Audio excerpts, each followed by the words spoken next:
Hello दोस्तों, कैसे आप? एक बार फिर से हम आपका स्वागत करते हैं आपके अपने YouTube चैनल जीके 360 में। और आज हम पॉलिटी के टॉपिक लाए हैं और इस टॉपिक में हम डिस्कशन करेंगे इमरजेंसी प्रोविजन आपात उपबंध के बारे में। देखिए, मुझे पढ़ना था राष्ट्रपति के बारे में, लेकिन अभी मतलब बिहार में एग्जाम होने वाले हैं और एग्जाम के दृष्टिकोण से मुझे मैसेज आया कि सर आप इमरजेंसी प्रोविजन से आप वीडियो बनाइए, क्योंकि एग्जाम में पूछे जाते हैं। तो मैंने इस टॉपिक को डिसाइड किया। इस टॉपिक के बाद मैं राष्ट्रपति के बारे में मैं पढ़ाऊंगा, और वैसे ही जो यह टॉपिक है वो राष्ट्रपति को रिलेट करता भी है। और मेरे बारे में अगर आपको लगता है कि यह वीडियो वाकई में अच्छा रहा तो प्लीज मेरी हेल्प के लिए लाइक कीजिएगा, सब्सक्राइब कीजिएगा, और जो बेल आइकन होगा उसे आप दबा भी लीजिएगा।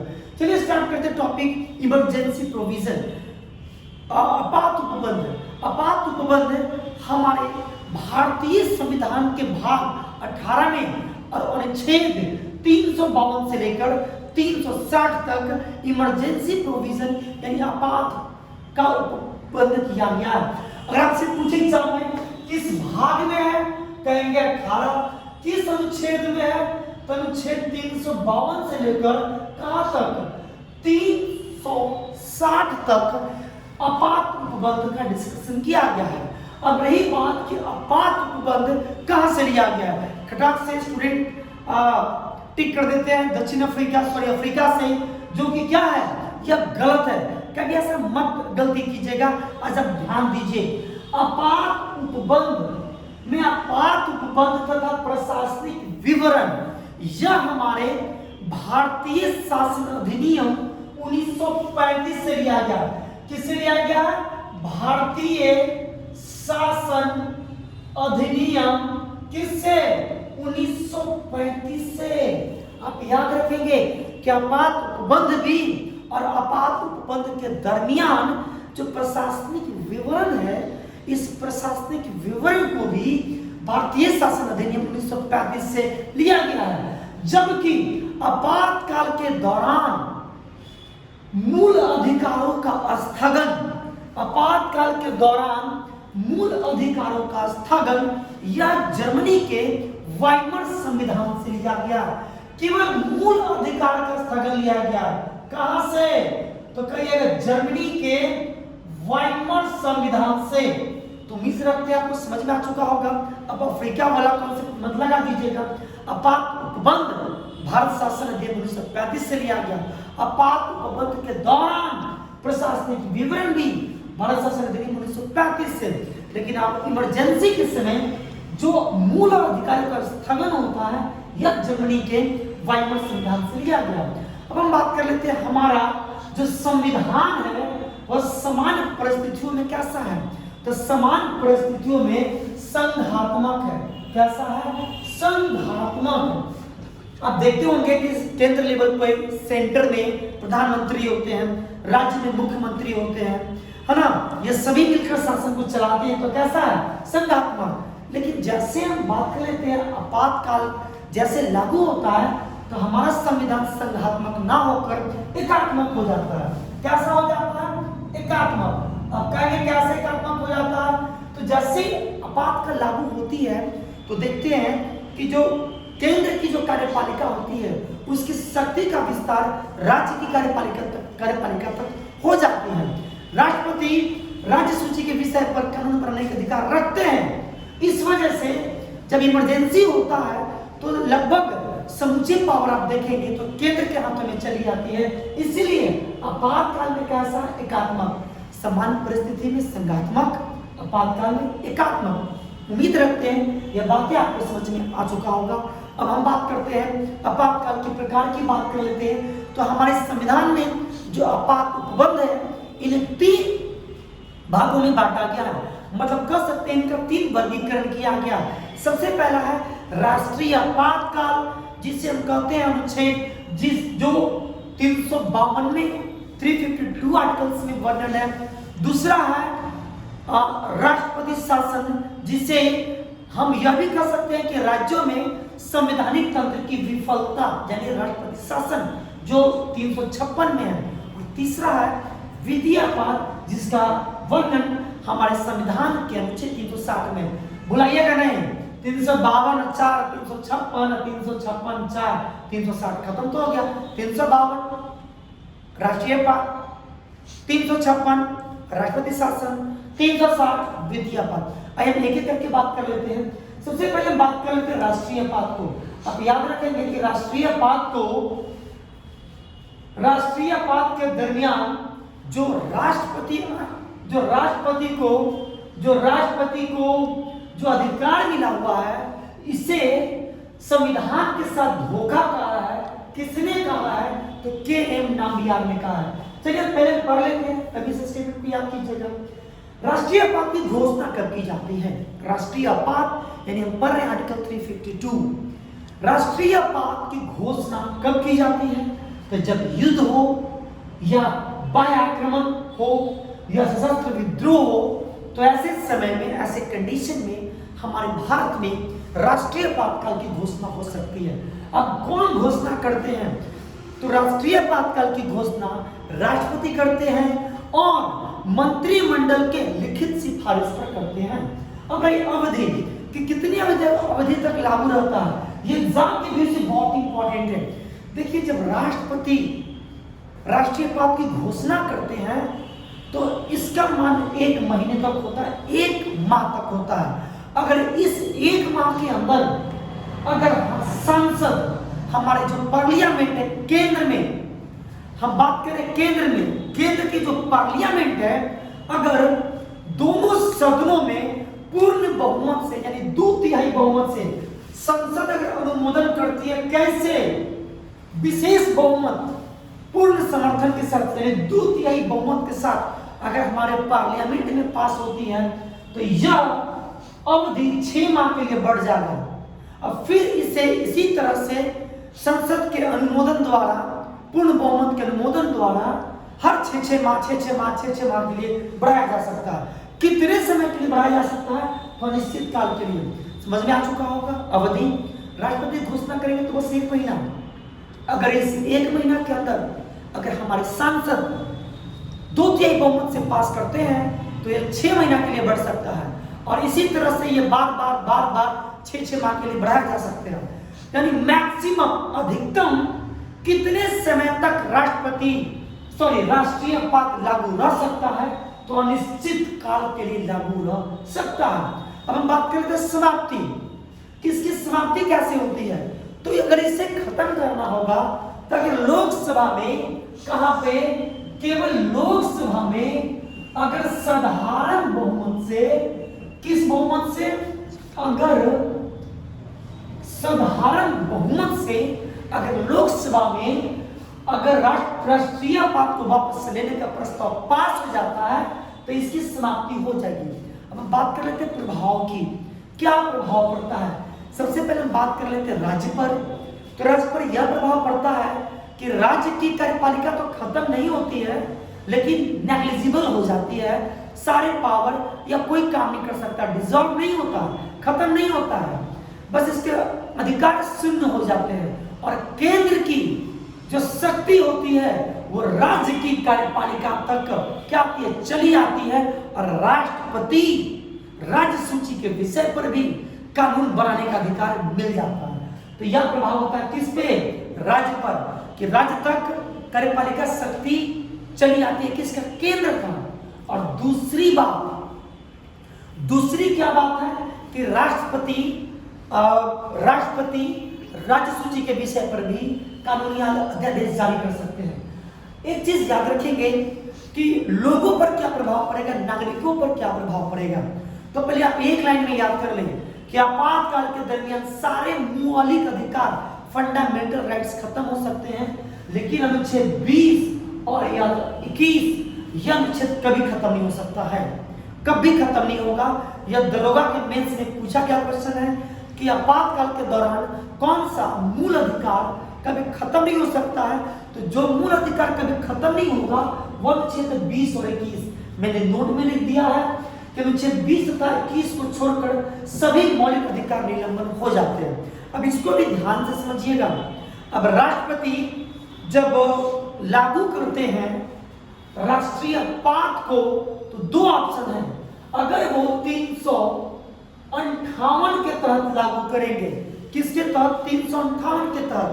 अगर 358 लागू होगा अनुच्छेद, तो केवल अनुच्छेद 19 में, केवल अनुच्छेद 19 में जो 6 जो मौलिक अधिकार हैं उनके निलंबन से संबंधित है। लेकिन अगर 359 आता है, 359, अगर अनुच्छेद 359 लागू होगा तो 20-21 को छोड़कर सभी फंडामेंटल राइट्स खत्म हो जाएंगे। आप इसको एक लाइन में समझिए, आसान भाषा में, अगर 358 के तहत आपातकाल लागू होगा तो केवल एक आर्टिकल खत्म होगा, वो आर्टिकल है 19, केवल एक वो खत्म होगा, कौन? 19। लेकिन अगर 359 के तहत लागू होता है तो केवल 2 आर्टिकल बचेगा, कौन कौन? अनुच्छेद 20 और अनुच्छेद 21, बाकी सारा खत्म हो जाएगा। अब एक लाइन याद रखेंगे, सॉरी चीज और, कि भारत में अब तक कितने बार राष्ट्रीयपात लगा है? तो भारत में अब तक 3 बार, कितने बार? 3 बार राष्ट्रीयपात की घोषणा हो चुकी है। आप कहेंगे कब कब? तो 3 बार राष्ट्रीयपात की घोषणा आपको पता होगा। सबसे पहली बार चीनी आक्रमण के समय, जब चीन आक्रमण हुआ था तो 1962 में लगा था, और कब तक रहा था? 368 तक। दूसरी हम बात करें पाकिस्तान आक्रमण के समय, किसके समय? पाकिस्तान आक्रमण के समय 1971 से लेकर 1977 तक। और एक बार और आप जानते हैं कि भारत में आंतरिक अशांति के कारण, एक बार 1900 आंतरिक अशांति के कारण एक बार 1975 में लगा, जो 1977 तक चला था। तो हमारे भारत में अब तक 3 बार राष्ट्रीयपात का लगे हैं। एक बार चीन युद्ध के समय, एक बार पाकिस्तान के साथ युद्ध के समय, और एक बार आंतरिक अशांति के समय। इसलिए याद कर लेंगे 62 से 68, दूसरा 71 से 77, और तीसरा 75 से 77। अब एक लाइन याद कर लेंगे कि राष्ट्रीयपात के बारे में के.एम. नाम्बियार ने कहा है कि राष्ट्रीयपात के समय जो राष्ट्रपति को जो आपातकाल में अधिकार मिला है, यह संविधान के साथ धोखा है। तो किसने कहा संविधान के साथ धोखा है आपातकाल के दरमियान राष्ट्रपति का अधिकार? तो यह के.एम. नाम्बियार ने कहा। तो यह बहुत इंपॉर्टेंट था। अब हम बात कर लेते हैं राष्ट्रपति शासन की। राष्ट्रपति शासन का वर्णन हमारे संविधान के अनुच्छेद 356 में है। और राष्ट्रपति शासन कैसे लगता है? तो राष्ट्रपति शासन जब राज्य में, आप पेन कॉपी में लिख लीजिए, मैं बोल रहा हूं कि राष्ट्रपति शासन तब लगेगा जब राज्य में संवैधानिक तंत्र विफल हो जाएगा। जब संवैधानिक तंत्र विफल हो जाएगा तो राष्ट्रपति शासन लग जाएगा, या फिर जब सरकार के निर्देशों का, जब सरकार के यानी सेंट्रल गवर्नमेंट के निर्देशों का जब राज्य सरकार पालन करने में असमर्थ हो जाएगी, तो ऐसे कंडीशन में राष्ट्रपति शासन लग जाएगा। यानी जब संवैधानिक तंत्र विफल हो जाए, या राज्य सरकार के निर्देशों को पालन करने में असमर्थ हो जाए, तो राष्ट्रपति शासन लगता है। अब हम बात करते हैं इसकी घोषणा कौन करते हैं? राष्ट्रपति करते हैं। लेकिन ध्यान रखिएगा, इसकी घोषणा जो होती है राज्य में गवर्नर के द्वारा कर दी जाती है। अब हम बात कर लेते हैं अवधि। तो इसकी अवधि क्या होती है? तो जब इसकी घोषणा होती है राष्ट्रपति शासन की, तो यह 2 माह के लिए रहता है। कितने माह के लिए रहता है? 2 माह के लिए रहता है। अगर इस 2 माह के अंदर अगर पार्लियामेंट अगर इसे साधारण बहुमत से पास कर देगी तो यह 6 महीना के लिए बढ़ाया जाएगा। इसी तरह से हमारे जो पार्लियामेंट है यह साधारण बहुमत से 6 महीना बढ़ा सकती है, लेकिन अधिकतम 3 वर्ष तक ही रहेगा। लेकिन एक क्वेश्चन उठता है कि जब आप देखेंगे कि जम्मू कश्मीर में 6 वर्ष तक राष्ट्रपति शासन रहा, आखिर ऐसा कैसे हुआ जब अधिकतम 3 वर्ष ही रहेगा? तो अधिकतम 3 वर्ष ही है। लेकिन अगर 3 वर्ष से ज्यादा, अगर 3 वर्ष के बाद भी अगर राष्ट्रपति शासन लगाना होगा तो इसके लिए संविधान में क्या करना पड़ेगा? संशोधन करना पड़ेगा। अब हम बात कर लेते हैं इसकी समाप्ति कौन करते हैं? तो इसकी समाप्ति राष्ट्रपति अपने घोषणा द्वारा कर देते हैं। अब हम बात करते हैं पहली बार राष्ट्रपति शासन भारत में कब लगा। तो पहली बार राष्ट्रपति शासन हमारे भारत में राष्ट्रपति शासन हमारे भारत में 1951 में लगा। कब लगा? 1951 में। कहाँ लगा था? तो पंजाब में। और उस समय भार्गव मंत्रिमंडल के पतन के कारण पहली बार 1951 ईस्वी में भारत के पंजाब राज्य में राष्ट्रपति शासन लगा था। और सबसे ज्यादा बार कहां लगा? तो सबसे ज्यादा राष्ट्रपति शासन जम्मू कश्मीर राज्य में लगा था। तो उम्मीद करते हैं आपको राष्ट्रपति शासन समझ में आ चुका होगा। 1 मिनट में समझ जाइए। जब संवैधानिक तंत्र विफल होगा तो राष्ट्रपति शासन लग जाएगा। अनुच्छेद 356 के तहत अब अधिकतम 2 माह के लिए इसकी जो घोषणा होती है वह राष्ट्रपति द्वारा 2 माह के लिए की जाती है। राज्यपाल घोषणा करते हैं।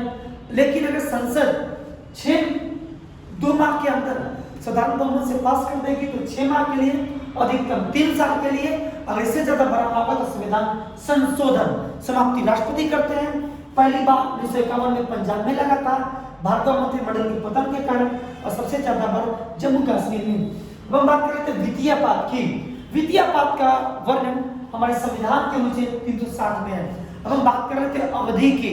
यह बहुत इंपॉर्टेंट एक चीज याद रखिएगा, अवधि की बात कीजिएगा, लेकिन इससे पहले याद रखिएगा कि द्वितीय पद की घोषणा राष्ट्रपति करेंगे, और जब भी करेंगे तो मंत्रिमंडल के लिखित सलाह पर, लिखित सिफारिश पर ही करेंगे या मंत्रिमंडल की सलाह पर करेंगे। केंद्र यानी पार्लियामेंट के सलाह पर राष्ट्रपति करते हैं। हम अवधि की बात कर लेते हैं। अवधि तो जब प्रेसिडेंट राष्ट्रपति इसकी जो घोषणा करते हैं पहली बार, तो ये 2 माह के लिए प्रवर्तन होता है, 2 माह के लिए होता है। लेकिन अगर इस 2 माह के अंदर अगर पार्लियामेंट अगर इसे स्वीकृति दे देता है 2 माह के अंदर, तो यह अनिश्चित काल के लिए लगा रहेगा। कितने समय के लिए? तो अनिश्चित समय के लिए यह लग जाएगा। यानी राष्ट्रपति घोषणा करेंगे तो 2 माह के लिए, अगर संसद इसे साधारण बहुमत से स्वीकृति दे देती है तो अनिश्चित काल के लिए लग जाएगा। यानी इसकी जो मैक्सिमम अवधि है वो कितना है? इन्फिनिटिव है, अनिश्चित काल के लिए है। तो यह सभी बात तो उम्मीद करते हैं आपको समझ में आई। एक चीज और अगर बात करें द्वितीय पाद की, तो हमारे भारत में एक बार भी द्वितीय पाद नहीं लगा है। अब हम बात कर लेते हैं अधिक क्या प्रभाव पड़ता है। तो जब द्वितीय पाद का लगेगा तो यह तो लोगों के मौलिक अधिकार पर कोई प्रभाव नहीं पड़ते हैं, लेकिन जो संघ के राज्य के कर्मचारी होते हैं, यहां तक न्यायाधीश समेत कर्मचारियों के वेतन कम किया जा सकता है द्वितीय पाद में। लेकिन द्वितीय पाद हमारे भारत में अब तक एक बार भी नहीं लगा। तो उम्मीद करते हैं अब बात कर आपको समझ में आ चुका होगा कौन कौन अनुच्छेद 352 राष्ट्रीय पाद, 356 राष्ट्रपति शासन, 360 द्वितीय पाद। अब देखिए इन अपात को लेकर अपात में बहुत दुरुपयोग भी किया गया है। तो अपात को लेकर मैंने लिखा है 44वां संविधान संशोधन 1978, बस केवल अपात को लेकर। तो याद रखेंगे कि 44वां संविधान संशोधन 1978 में जो संशोधन किया गया था आपातकाल को लेकर, इसमें पहली बात यह याद रखेंगे कि इसमें यह प्रावधान किया गया कि आंतरिक शांति के स्थान पर सशस्त्र विद्रोह लाया गया। क्या लाया गया? सशस्त्र विद्रोह। यानी 1975 में जब भारत में आंतरिक अशांति हुआ था तो इंदिरा गांधी की सरकार ने आंतरिक अशांति के आधार पर भारत में आपातकाल घोषित कर दिया। तो जब मोरारजी देसाई की जब सरकार आती है तो इन्होंने क्या किया? संशोधन कर दिया और कहा कि नहीं, आंतरिक अशांति के आधार पर भारत में आपातकाल नहीं ले जाएगा, लेकिन जब भारत में सशस्त्र विद्रोह हो जाएगा तब आपातकाल लगेगा। पहली बात याद रखेंगे कि आंतरिक अशांति की जगह पर क्या लाएगा? सशस्त्र विद्रोह। दूसरी बात है कि जो द्वितीय आपातकाल लगेगा, इसकी संस्कृति को, इसके रिकमेंडेशन को भी अब जुडिशियरी रिव्यू में यानी न्यायिक समीक्षा, मैंने छोड़ दिया, मैंने यहाँ पे न्यायिक समीक्षा के दायरे में लाया गया। 1978 में यह भी प्रावधान किया गया कि अगर विधि आपात का लगता है तो विधि आपात को चैलेंज किया जाएगा, यानी विधि आपात को न्यायिक समीक्षा में जुडिशियल रिव्यू के अंदर लाकर रख दिया गया। एक और बहुत इंपॉर्टेंट है कि राष्ट्रपति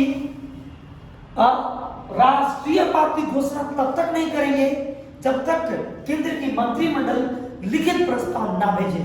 तो 3 जो रिकमेंडेशन किए गए, जो संशोधन किए गए आपातकाल को लेकर बहुत इंपॉर्टेंट है, याद करेंगे। पहला, आंतरिक अशांति की जगह पर सशस्त्र विद्रोह। दूसरा, विधि आपात को न्यायिक समीक्षा के दायरे में लाया गया। और तीसरा, राष्ट्रपति राष्ट्रीय आपात की घोषणा तब तक नहीं करेंगे जब तक केंद्र सरकार मंत्रिमंडल लिखित सिफारिश ना दे। तो उम्मीद करते हैं सभी बातें आपको समझ में आ चुके होंगे। अब हम अनुच्छेद की बात कर लेते हैं। इतना अनुच्छेद लगभग आप पढ़ चुके हैं, कॉपी लीजिए, लिखिए। 352 राष्ट्रीय आपात। 353 क्या कहता है? 353 कहता है कि संसद राज्य सूची पर कानून बनाने की शक्ति, यानी 353 कहता है कि जो केंद्र सरकार है वो राज्य सूची पर भी कानून बना सकता है। कब? आपातकाल के दरमियान। 353 कहता है। 354 क्या कहता है? तब अनुच्छेद 354 वित्तीय प्रभाव की बात करता है। किसके वित्तीय प्रभाव की बात कर रहे थे? 355। तो 355 कहता है कि बाह्य आक्रमण और आंतरिक अशांति से राज्य की सुरक्षा करना यह संघ का कर्तव्य होगा। 355 कहता है कि संघ का कर्तव्य है कि क्या करे, बाहरी आक्रमण से या आंतरिक अशांति से राज्य की सुरक्षा करें। 356 राष्ट्रपति शासन। 358 की बात कर रहे थे। 358, तो मैंने 358 में कहा कि जब 358 लागू होगा तो केवल अनुच्छेद 319 खत्म हो जाएगा। 359 की बात कर लेते हैं, तो 359 कहता है कि केवल अनुच्छेद 20 और 21 बचा रहेगा, बाकी सारे अनुच्छेद क्या होंगे? खत्म हो जाएंगे। और 360 क्या कहता है? तो 360 वित्तीय आपात की। मेरे भाई, मैंने सब कुछ आपको बता दिया। उम्मीद करते हैं आपको समझ में आ चुका होगा। अगर मेरा यह वीडियो पसंद आया तो प्लीज आप इसे लाइक भी कीजिएगा, बेल आइकन दबाकर ऑल नोटिफिकेशन के लिए सब्सक्राइब भी कर लीजिएगा और जितना अधिक से अधिक हो शेयर कीजिएगा। मैं बोर्ड पे पढ़ाता हूँ, मेरे पास कोई डिजिटल बोर्ड नहीं है। अगर होता तो बहुत कम समय में बहुत सी जानकारी मैं आपको देता। जाते जाते आप एक जानकारी याद रख लीजिए कि राष्ट्रपति शासन को हमारे जो भीमराव अंबेडकर थे, इन्होंने इसको कह सकते हैं कि इन्होंने भी संविधान के साथ धोखा की बात कही है, राष्ट्रपति शासन को। खैर, उम्मीद रखते हैं कि ये सभी बातें आपको समझ में आ चुकी होंगी। मिलते हैं